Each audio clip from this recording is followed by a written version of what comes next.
ज्ञान अकेडमी के एक नेक्स्ट लेक्चर में आपका बहुत-बहुत स्वागत है।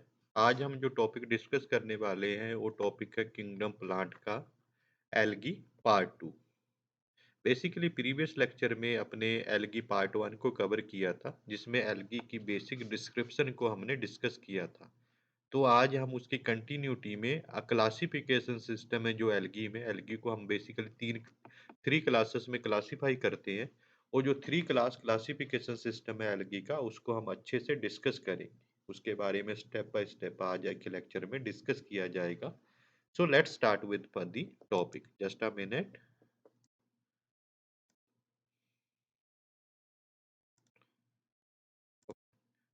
आज का जो टॉपिक है क्लास प्लस वन का चैप्टर नंबर 2 प्लांट किंगडम।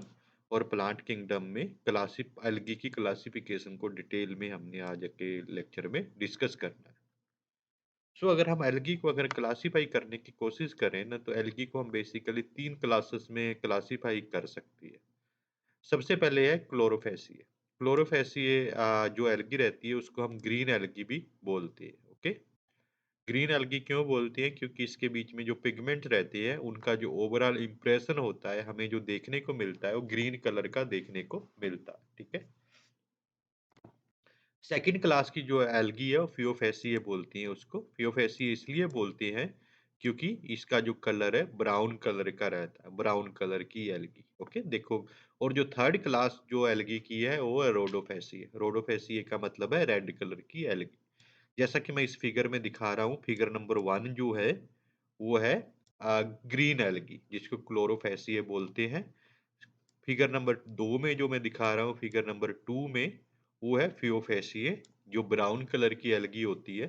और जो थर्ड कलर है, थर्ड कैटेगरी है, और रेड एल्गी है जिसको हम रोडोफेसिए बोलते हैं।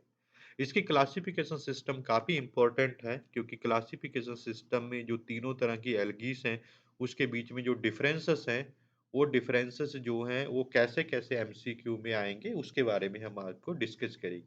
क्योंकि इन तीन तरह की एल्गी में जो डिफरेंसेस हैं उस डिफरेंसेस के बेसिस पे बहुत सारे एमसीक्यूज जो हैं वो फ्लॉट हो सकते हैं। बहुत सारे एमसीक्यूज है वो डिस्कस हो सकते हैं। वो एमसीक्यू से नीट के एग्जाम के लिए पर्टिकुलरली काफ़ी इंपॉर्टेंट रहते हैं।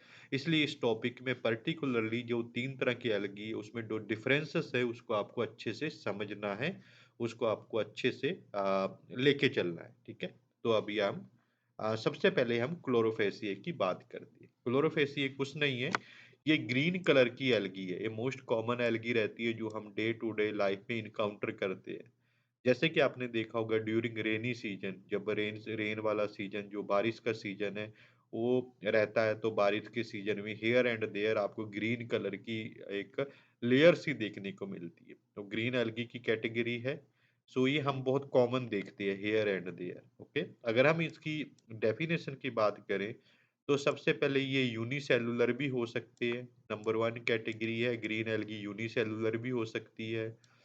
सेकंड कैटेगरी है कॉलोनियल भी हो सकती है, इन दी फॉर्म ऑफ कॉलोनीज भी हो सकती है।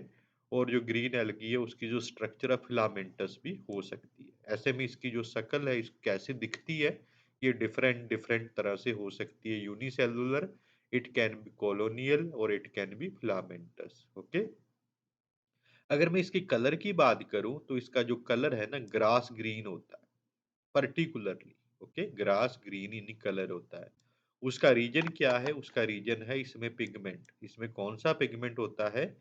पिगमेंट होता है इसमें क्लोरोफिल ए एंड बी। आपको ध्यान रखना है chlorophyll A and B pigment जो है क्लोरोफेसिया में आपको देखने को मिलेगा। ठीक है। और जो ये क्लोरोफिल है ये हमें कहाँ पे देखने को मिलेगा? ये हमें देखने का मिलेगा क्लोरोप्लास्ट के अंदर। क्लोरोप्लास्ट। ओके, सेल के अंदर क्लोरोप्लास्ट एक चीज होती है। क्लोरोप्लास्ट एक सेल के अंदर पार्ट है, उसके बीच में क्लोरोफिल भरा होता है। ओके, जैसे ह्यूमन बींग्स के अंदर हार्ट्स हैं, लंग्स हैं, उसी की तरह सेल के अंदर क्लोरोप्लास्ट होता है। क्लोरोप्लास्ट के अंदर जो पिगमेंट होता है उसको हम क्लोरोफिल बोलते हैं। Okay, chlorophyll A and B particularly यहाँ पे। जो क्लोरोप्लास्ट है, क्योंकि यहाँ पे क्लोरोप्लास्ट बहुत इंपॉर्टेंट है क्योंकि क्लोरोप्लास्ट में ही क्लोरोफिल भरा हुआ है, तो क्लोरोप्लास्ट की जो स्ट्रक्चर है ये काफ़ी डाइवर्स हो सकती है। ये डिस्कॉइड हो सकती है, ये प्लेट लाइक हो सकती है, ये रेटिकुलेट हो सकती है, ये कप शेप्ड हो सकती है, ये स्पाइरल हो सकती है और रिबन शेप भी ये हो सकती है। तो इसका मतलब ये है जो क्लोरोप्लास्ट है, क्लोरोप्लास्ट की जो स्ट्रक्चर है वो डिफरेंट डिफरेंट हो सकती है। बट उसमें एक चीज़ यूनिक मिलेगी आपको कि उसमें हमें पिगमेंट मिलेगा chlorophyll. Okay, in case of chlorophyceae जो पिगमेंट क्लोरोफिल है वो कौन सी कैटेगरी का होगा, आइदर ए और बी। ओके, आपको ध्यान में रखना है। सो इस फिगर में मैंने आपको हल्का सा क्लोरोप्लास्ट के बारे में बताने की कोशिश किया है। ये जो सेल है, सेल के अंदर ये आपको बड़ा सारा जो दिख रहा है ना, बड़ा सारा जो ये ग्रीन कलर का, ये यहाँ से कंटिन्यूअस, ये कंटिन्यूअस जो हमें देखने को मिल रहा है यू शेप्ड, और है ना, ये क्लोरोप्लास्ट है। अब देखो सेल का सिग्निफिकेंट जो पार्ट है क्लोरोप्लास्ट ने घेरा हुआ है। तो क्लोरोप्लास्ट के अंदर क्लोरोफिल आपको देखने को मिलेगा। ओके, ठीक है, तो इस चीज को आपको बड़ा ध्यान से समझना। ओके, उसके बाद अगर हम क्लोरोफेसिए की थोड़ा और डिस्कस करें, तो मोस्ट ऑफ द क्लोरोफिल में एक चीज मिलती है जिसको पेरिनोइड बोलते हैं। ओके, पेरिनोइड। पेरिनोइड को हम और किस नाम से जानते हैं, स्टोरेज बॉडीज के नाम से भी जानते हैं। ओके, पेरिनोइड और स्टोरेज बॉडी। ओके, बड़ा ध्यान से इस चीज को आप नोट डाउन कर लो। पेरिनोइड का जो दूसरा नाम है वो है स्टोरेज बॉडी। ओके, ये कहाँ पे मिलेगा आपको, ये क्लोरोप्लास्ट के अंदर मिलेगा, located in the chloroplast. Okay, located in the chloroplast, इस चीज को आपको बड़े ध्यान से समझना है। Most of the green algae में पेरिनोइड नाम का एक चीज होती है जिसको हम स्टोरेज बॉडीज भी बोलते हैं। वो कहाँ पे मिलती है, वो क्लोरोप्लास्ट के अंदर मिलती है। इसको समझने के लिए मुझे प्रीवियस स्लाइड में फिर से जाना पड़ेगा। प्रीवियस स्लाइड में मैंने जो ब्लैक कलर से यू में मार्किंग करी है, ये है क्लोरोप्लास्ट। देखो वहां पे लिखा भी हुआ है ना क्लोरोप्लास्ट। क्लोरोप्लास्ट के अंदर हमें क्या देखने को मिल रहा है, पेरिनोइड और स्टोरेज बॉडीज। ये मैंने एरो के साथ आपको दिखा दी। ओके, और इसका काम क्या होता है, इसका काम होता है जैसा कि इसके नाम से ही हमें समझ में आ रहा है, स्टोरेज बॉडीज। इसका काम होता है चीजों को स्टोर करना। ओके, क्या स्टोर करता है, ये स्टोर करेगा आइदर प्रोटीन और स्टार्च। ये दो तीन चीजें ये स्टोर करेगा, आइदर प्रोटीन और स्टार्च। ओके, और ये प्रोटीन और स्टार्च आपको पता ही है, जो फूड होता है जो स्टोर होता है, आपको पता है स्टार्च तो फूड है ना, जो प्लांट्स स्टोर करते हैं, यहाँ पे भी स्टार्च और प्रोटीन स्टोर होता है। ओके, कुछ एल्गी जो है ऑयल के ड्रॉपलेट्स को भी स्टोर करती है। Not majority of algae, but कुछ एल्गी फूड ऑयल के ड्रॉपलेट्स को भी स्टोर करती हैं in the form of food. Okay, clear. So यहाँ पे आपको चीजें तीन समझनी है। सबसे पहले पेरिनोइड जिसको हम स्टोरेज बॉडीज भी बोलते हैं, उसकी लोकेशन क्लोरोप्लास्ट के अंदर होती है। और उसमें क्या मिलता है, उसमें प्रोटीन प्लस स्टार्च मिलता है जो कि स्टोर्ड फूड है। और कुछ एल्गी में हमें ऑयल के ड्रॉपलेट्स भी देखने को मिलते हैं जो कि फूड की फॉर्म में ही होती है। ओके, अगर हम इन एल्गी की बात करें तो इसकी जो सेल वॉल है ना, द सेल वॉल इसकी ना रिजिड होती है। जो यहाँ पे मैं सेल वॉल हाईलाइट कर रहा हूँ, ये है सेल वॉल यहाँ पे, ये सेल वॉल दिखाई है ना, ये अपर साइड पे, ये सेल वॉल जो है ये रिजिड होती है, जिसमें जो किस चीज से मिलके बनी होती है, made of an inner cellulose layer. जो उसकी इनर लेयर होती है वो सेलुलोस की होती है, और आउटर लेयर होती है पेक्टोस की होती है। Okay, outer pectose layer. Okay, ये आपको ध्यान में रखना है, inner cellulose layer, outer pectose layer, ये रहती है, बहुत इंपॉर्टेंट है। ठीक है, ये भी एमसीक्यू के लिए काफी इंपॉर्टेंट है, क्योंकि कभी कभी आप नीट के एग्जाम में ऐसे क्वेश्चन पूछ सकते हैं। The inner cell wall of the क्लोरोफेसिए is made up of from, चार आपको ऑप्शंस मिलेंगी, उसमें से सेलुलोस है जो सही ऑप्शन है। ओके, जो आउटर लेयर वो पेक्टोस की है, वो भी आपको ध्यान में रखनी है। ठीक है, चलो आगे हम नेक्स्ट स्लाइड में हम मूव करते हैं। आगे हम रिप्रोडक्शन की बात करें, क्योंकि रिप्रोडक्शन को हमने प्रीवियस स्लाइड्स में काफी डिस्कस किया है, बट यहाँ पे मैं आपको उनका एक ग्लिम्स देना चाहता हूँ। ग्लिम्स मतलब भी थोड़ा सा मैं आपको यहाँ पे फिर से रिवाइज करवाना चाहता हूँ कि क्लोरोफेसियम में जो रिप्रोडक्शन है वो कैसे होता है। सबसे पहला जो फॉर्म है क्लोरोफेसी की रिप्रोडक्शन का वो है बाय फ्रेगमेंटेशन, ओके? जिसको हम वेजिटेटिव रिप्रोडक्शन बोलते हैं। वेजिटेटिव रिप्रोडक्शन का एक मेथड है बाय फ्रेगमेंटेशन और एक तो फ्रेगमेंटेशन की से हो गया। फ्रेगमेंटेशन क्या होता है इसको हमने प्रीवियस लेक्चर्स में डिस्कस किया है। सो प्रीवियस लेक्चर में आप अगर स्टडी किया होगा तो आपको आइडिया लग गया होगा फ्रेगमेंटेशन होता क्या है। बस यहाँ पे मैं नाम बताऊंगा कि फ्रेगमेंटेशन एक मेथड है जिससे वेजिटेटिव रिप्रोडक्शन होता है और दूसरा है बाय स्पोर फॉर्मेशन। दूसरा है और by the formation of spore, different type of spores, okay? ये भी हमने डिस्कस किया है प्रीवियस लेक्चर्स में, आपको अच्छे से इसको डिस्कस किया है। मैं सजेस्ट करूंगा कि अगर आप इस टॉपिक में डायरेक्टली आगे हो तो इस टॉपिक में डायरेक्टली आने से पहले प्रीवियस लेक्चर को थोड़ा गो थ्रू कर लो, आपको पता चलेगा भी वेजिटेटिव रिप्रोडक्शन किस किस तरह से होता है। उसमें दो मेथड्स यहाँ पे एप्लीकेबल है क्लोरोफेसिए में, पहला फ्रेगमेंटेशन और second by different type of spores, okay? Clear?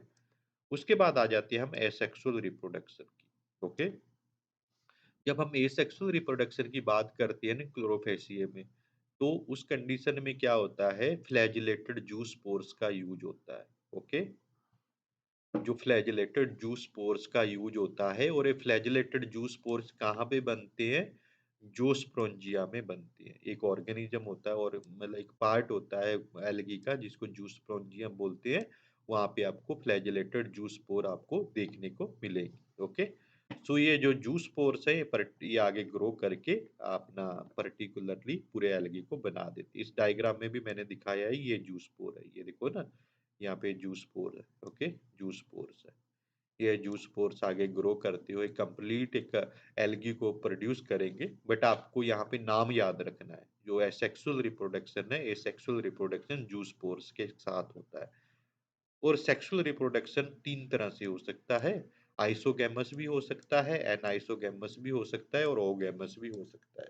ये भी हमने प्रीवियस लेक्चर में डिस्कस किया है, आइसोगैमस क्या है, एनाइसोगैमस क्या है, ओगैमस क्या है, ये भी हमने प्रीवियस लेक्चर में डिस्कस किया है। बट क्लोरोफेसिए में भी ये चीज एप्लीकेबल है, वो तीन तरह से होती है, ठीक है? तो ये रिप्रोडक्शन के तीन टाइप्स हैं।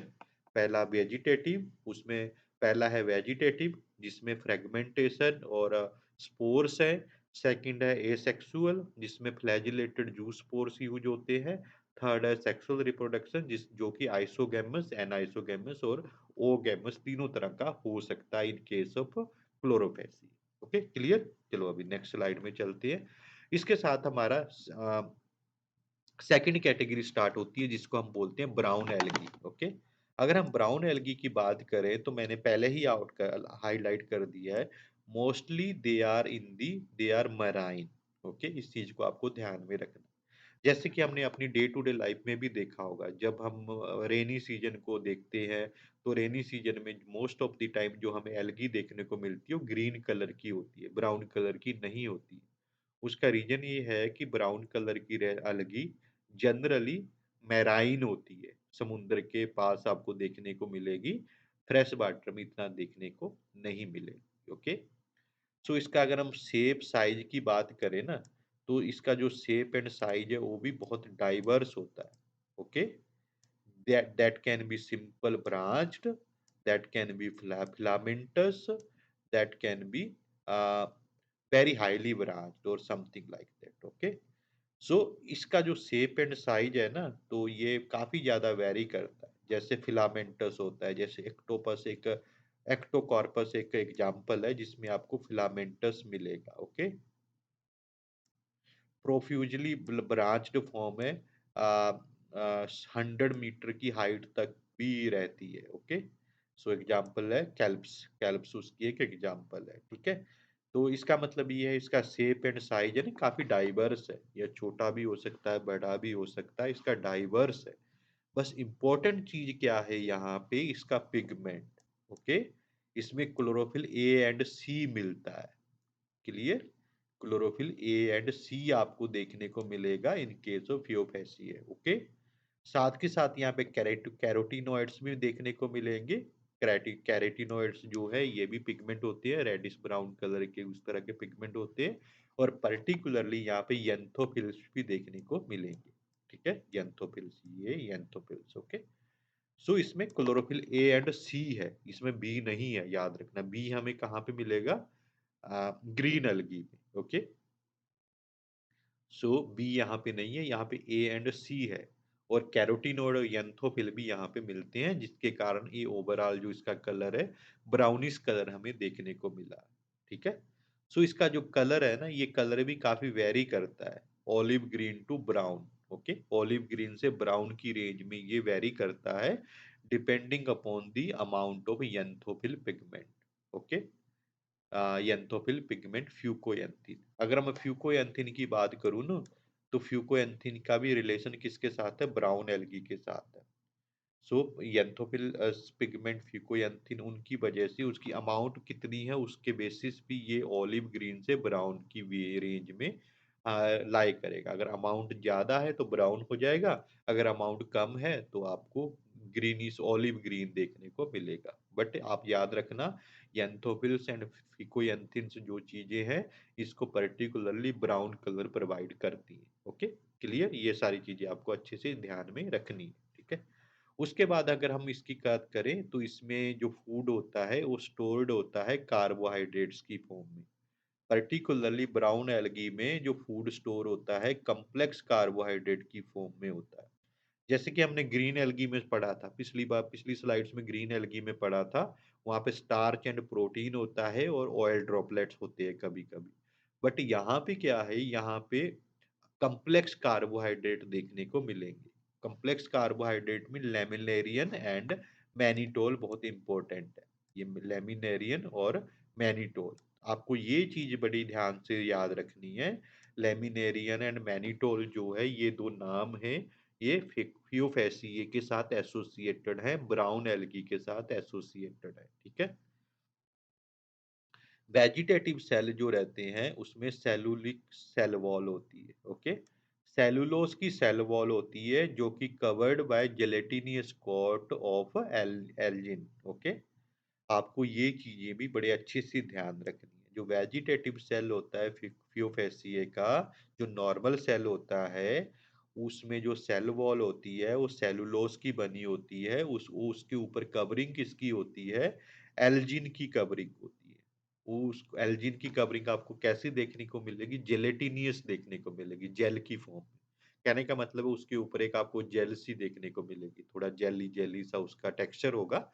बट इसकी जो सेल वॉल और सेलुलोज की है, बट वो जेल एल्जिन का जो जेलेटिनियस मटेरियल है, वो उसके ऊपर ऊपर आपको लगा हुआ दिखाई देगा। ओके, अगर इसके प्लांट बॉडी की बात करें ना, जो ये प्लांट की जो बॉडी है, जो इसकी ब्राउन एल्गी की बात करें, तो ये जो सबस्ट्रम है, जो धरती के साथ जो सबस्ट्रेटम है, उसके साथ अटैच्ड होता है होल्ड फास्ट से।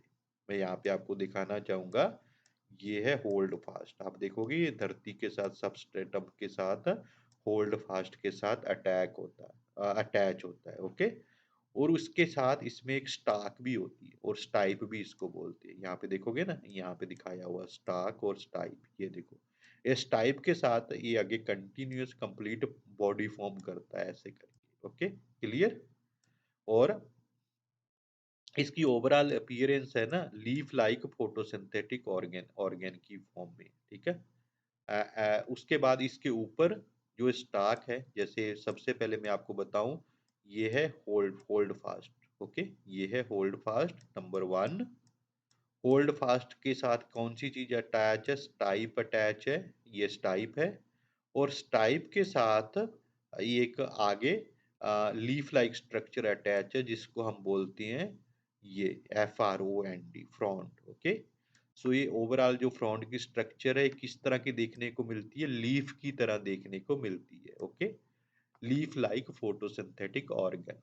सो ये फ्रंट होता है, लीफ लाइक फोटोसिंथेटिक ऑर्गन होता है। अगर एमसीक्यू में क्वेश्चन आया व्हाट इज फ्रंट, तो आपको पता होना चाहिए ब्राउन एल्गी का जो अपर पार्ट होता है, जो स्टाइप के साथ अटैच होता है, जिसकी स्ट्रक्चर लीफ लाइक होती है, और जो फोटोसिंथेसिस भी कर सकता है, उसको क्या बोलते हैं? फ्रंट बोलते हैं। ठीक है, क्लियर? तो इसकी कुछ एग्जांपल है, एक्टोकार्पस, डायोकोटा, लेमिनेरिया, सर्गेसम, फ्यूकस एटसेट्रा, ये आपको याद करनी है। ठीक ठीक है? ये कुछ एग्ज़ाम्पल्स हैं जो ब्राउन एल्गी की एग्ज़ाम्पल्स हैं, ठीक है? क्लियर?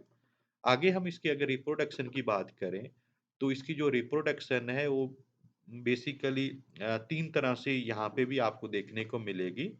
बट यहाँ पे जो वेजिटेटिव रिप्रोडक्शन है वो बाय फ्रेगमेंटेशन होती है। याद रखना, वेजिटेटिव रिप्रोडक्शन जो होती है वो बाय फ्रेगमेंटेशन होती है, ठीक है? क्लियर? तो यहाँ पे आपको ध्यान रखना है, ठीक है? उसके बाद अगर हम एसेक्सुअल रिप्रोडक्शन की बात करें, तो एट एसेक्सुअल रिप्रोडक्शन में pear like pear shaped biflagellated zoospores का यूज होता है। पीयर शेप जो स्पोर्स होते हैं उसका शेप पीयर जैसा होता है, बाइफ्लैजिलेटेड होते हैं, उसमें 2 फ्लैजिला आपको मिलेंगे और जू स्पोर्स है। इसमें जो फ्लैजेला है, 2 अनइक्वल फ्लैजेला है, 2 अनइक्वल लेटरली अटैच्ड फ्लैजेला है, ठीक है? ये आपको ध्यान में रखना है। 2 अनइक्वल लेटरली अटैच्ड फ्लैजेला बाइफ्लैजिलेटेड, ठीक है? उसमें बाइफ्लैजिलेटेड होने की वजह से 2 फ्लैजेला हैं, बट 2 फ्लैजेला कैसे हैं? 2 flagella unequal and laterally attached है। दोनों फ्लैजेला में इनका जो शेप है वो इक्वल नहीं है, एक बड़ा है, एक छोटा है, इस तरह से, ओके? जो हम सेक्सुअल रिप्रोडक्शन की बात यहाँ पे करें ना, सेक्सुअल रिप्रोडक्शन यहाँ पे आइसोगैमस, एनाइसोगैमस और ओगैमस 3 तरह से होता है, ठीक है? यहाँ पे भी 3 तरह का आपको सेक्सुअल रिप्रोडक्शन देखने को मिलेगा। Isogamous, anisogamous and oogamous, okay? ये जो आइसोगैमस क्या होते हैं, एनाइसोगैमस क्या होते हैं, ओगैमस क्या होते हैं, ये हमने पुराने वाले लेक्चर में अच्छे से डिस्कस किया है। उस लेक्चर को अगर आप फॉलो करके उसके बाद इस लेक्चर को स्टडी करोगे तो आपको बहुत ही अच्छे से ये चीजें आपको समझ में आएगी, ओके? सो ये सारी चीजें हैं। सो ये जो गैमीट की यूनियन है, बिकॉज गैमीट्स में 2 गैमीट्स होते हैं ना, मेल गैमीट और फीमेल गैमीट और समथिंग, इनमें जो फ्यूजन होता है, ये ये फ्यूजन और union of gamete occur in water और विद इन दी ओगेमियम, ओके? ये आप और ओगेमस स्पीसीज, ओके? ये आपको याद भी रखना। ओगोनियम जो है ये सेक्सुअल रिप्रोडक्शन ऑफ थियोफैसिया और ब्राउन एल्गी का एक और एक पर्टिकुलर पार्ट है। इसको आपको बड़े अच्छे से ध्यान में रखना है, समझना है, ओके? गैमीट्स का जो शेप होता है पियर शेप होता है, पायरिफॉर्म, ओके? और 2 लैटरली अटैच्ड फ्लैजेला भी आपको यहाँ पे देखने को मिलते हैं, ठीक है? क्लियर? सो ओगैमस, आइसोगैमस और एनाइसोगैमस 3 तरह से होता है। इसमें union of gamete occur in water और within something that is called oogonium, okay? Oogonium, okay? तो ये आपको ध्यान में रखना है, ठीक है? चलिए, उसके बाद आ गया नेक्स्ट कैटेगरी, रोडोफेसी। रोडोफेसी जैसा कि आपको नाम से ही समझ में आ रहा है, रेड कलर की एल्गी होती है, ओके? इसका इसका जो मेन काम है, इसको रोडोफेसी क्यों बोलते हैं? क्योंकि इसका जो कलर है वो रेड होता है। दे हैव रेड थैली, इसके जो थैलस होते हैं वो रेड कलर के होते हैं। उसका रीजन क्या है? क्योंकि इसके में एक पर्टिकुलर पिगमेंट मिलता है, phycoerythrin or phycoerythrin. Because of the presence of this pigment, this algae is red in color, okay? Majority are marine in nature, okay? And majority of these are marine and warm area में मिलती हैं, थोड़ा गर्म area में, गर्म climatic conditions में ये मिलती है, okay? They occur in both well lighted region close to the surface of the water. क्योंकि जैसे जैसे हम समुद्र के डीप इनसाइड जाते हैं, जैसे जैसे समुद्र में हम गहराई के अंदर जाते हैं, तो लाइट है जो वहां पे बहुत कम हो जाती है। इवेंचुअली कभी कभी लाइट नीचे पहुंचती नहीं है, क्योंकि पानी है, पानी लाइट को ऑब्जर्व कर लेता है और लोअर साइड में आपको लाइट देखने को ही नहीं मिलेगी। Deep inside the ocean there is no light, okay? Clear? So यहाँ पे क्या है, जो ये रेड एल्गी है ये आपको अपर सरफेस पे भी मिलेगी, जहाँ पे लाइट बहुत ज्यादा मिलती है, और एज वेल एज ये लोअर सरफेस पे भी मिलेगी, डीप इनसाइड द ओशियन भी मिलेगी, जहाँ पे लाइट बहुत कम होती है और ना के बराबर होती है। Okay, they occur in both well lighted region close to the surface of the water and at the great depth in the ocean where relatively little light is available. Clear? तो ये आपको डीप इनसाइड दी सी में भी मिलेगी, मतलब जहाँ पे light बहुत कम देखने को मिलती है, उस एरिया में भी ये वाली जो रोडोफेसी है आपको देखने को मिलेगी। Okay, most of them are multicellular, ये आपको ध्यान में रखना है। जो रोडोफेसी है most of them are multicellular. Okay, some have a very complex body, इसकी जो बॉडी होती है किसी किसी की काफी कम्प्लेक्स मिलती है। ओके, कम्प्लेक्स मतलब बहुत ज्यादा देखने में कम्प्लेक्स लगेगी, सिंपल नहीं होगी। जैसे मैं यहाँ पे दिखाऊं ना, ये वाली थोड़ी आपको कम्प्लेक्स देखने को मिल रही है ना, ग्रेसिल एरिया में आप देखोगे काफी आपको कम्प्लेक्स सा देखने को मिलता है। Okay, the food is stored as a floridean in starch, ये जो फ्लोरिड इन स्टार्च है ना, ये इंपॉर्टेंट टर्म है यहाँ पे। ओके, इंपॉर्टेंट टर्म है फ्लोरिड इन स्टार्च। ये फूड होता है जो रेड एल्गी में स्टोर होता है, आपको इसको अच्छे से याद रखना है। भी फ्लोरिड स्टार्च है वो फूड है जो स्टोर रहता है in case of red algae. Okay, some clear हुआ? क्लियर हुआ? ओके, सो इसकी जो स्ट्रक्चर है, फ्लोरिडीन स्टार्च की जो स्ट्रक्चर है, इसकी स्ट्रक्चर आपको सिमिलर मिलेगी अमाइलोपेक्टिन एंड ग्लाइकोजन। जो अमाइलोपेक्टिन एंड ग्लाइकोजन की शेप है ना, स्ट्रक्चर है, उसी उसी तरह की स्ट्रक्चर आपको फ्लोरिडीन स्टार्च की देखने को मिलेगी। ओके, सो ये सारी ये चीजें आपको याद में रखनी है। कुछ एग्जाम्पल्स है मैंने यहाँ पे कोट कर दी है। ओके, प्रोफायरिया,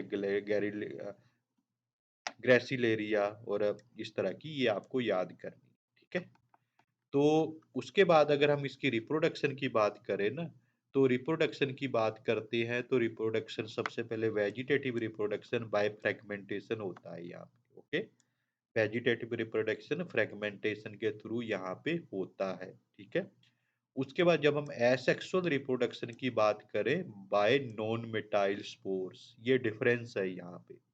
आपने प्रीवियस वाले एग्जांपल्स में देखा होगा जो क्लोरोफेसिए और फियोफेसिए में वहां पे फ्लैजिलेटेड स्पोर्स होते हैं, मोटाइल स्पोर्स है। बस इस केस में रोडोफेसिए में नॉन मेटाइल स्पोर देखने को मिलेंगे। ये इंपॉर्टेंट है, एमसीक्यू के लिए आपको याद रखना है।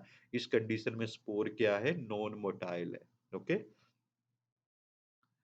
सेक्सुअल रिप्रोडक्शन ओगैमस रहता है by non motile gametes. Okay, oogamous by non motile gametes. Okay, it has complexed post fertilization development, इसका जो पोस्ट फर्टिलाइजेशन डेवलपमेंट है वो काफी कम्प्लेक्स है। ओके, बट यहाँ पे नॉन मोटाइल गैमिट्स की अगर बात करेंगे तो आपको ध्यान रखना रोडोफेसिया की बात हो रही है। ठीक है, सो ये थे different different classification of algae, जिसमें हमने 3 तरह की एल्गी को डिस्क्राइब किया।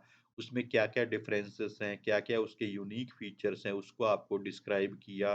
तो होपिंग कि आपको लेक्चर काफी अच्छा लगा होगा। तो नेक्स्ट लेक्चर भी हम किंगडम प्लांट के हायर स्पीसीज को स्टडी करेंगे, बिकॉज एल्गी का चैप्टर यहाँ पे खत्म होता है। तो एल्गी के बाद ब्रायोफाइटा, ट्रेडोफाइटा और अदर हायर ऑर्गेनिजम्स को हम नेक्स्ट लेक्चर में स्टडी करेंगे। बट होपफुली कि आपको ये लेक्चर अच्छा लगा होगा, इसमें आपको कुछ इम्पोर्टेंट थिंग्स आपको समझने को मिली होंगी। तो अगर आपको ये टॉपिक अच्छा लगा तो आप इसको लाइक, सब्सक्राइब, शेयर करें, है ना, अपने दोस्तों और फैमिली मेंबर्स के साथ शेयर करें, ताकि इस टॉपिक के साथ सभी को बेनिफिट्स हो सके। और हमारे चैनल को सब्सक्राइब करना ना भूलें, क्योंकि सब्सक्रिप्शन एक ऐसा फ्यूल है जिस जो हमें मोटिवेट रखता है और का वीडियोस को और अपडेट करने में आप हमें कंटिन्यूअसली मोटिवेट करता रहता है। सो नेक्स्ट लेक्चर में हम ट्रिडोफाइटा और सम हायर प्लांट्स के बारे में स्टडी करेंगे। बट यहाँ पे ना मैंने प्रीवियस लेक्चर में जो प्रीवियस लेक्चर है वहाँ पे मैंने एक टेबल दिया है। ओके, उस टेबल में डिफरेंसेस हैं 3 तरह की एल्गी का, उसको आपको अच्छे से स्टडी करना। जो एल्गी का पार्ट 1 है उसमें मैंने दिया है। ठीक है, but in the mean time please share, subscribe and uh, uh, comment on this channel. Okay, thank you.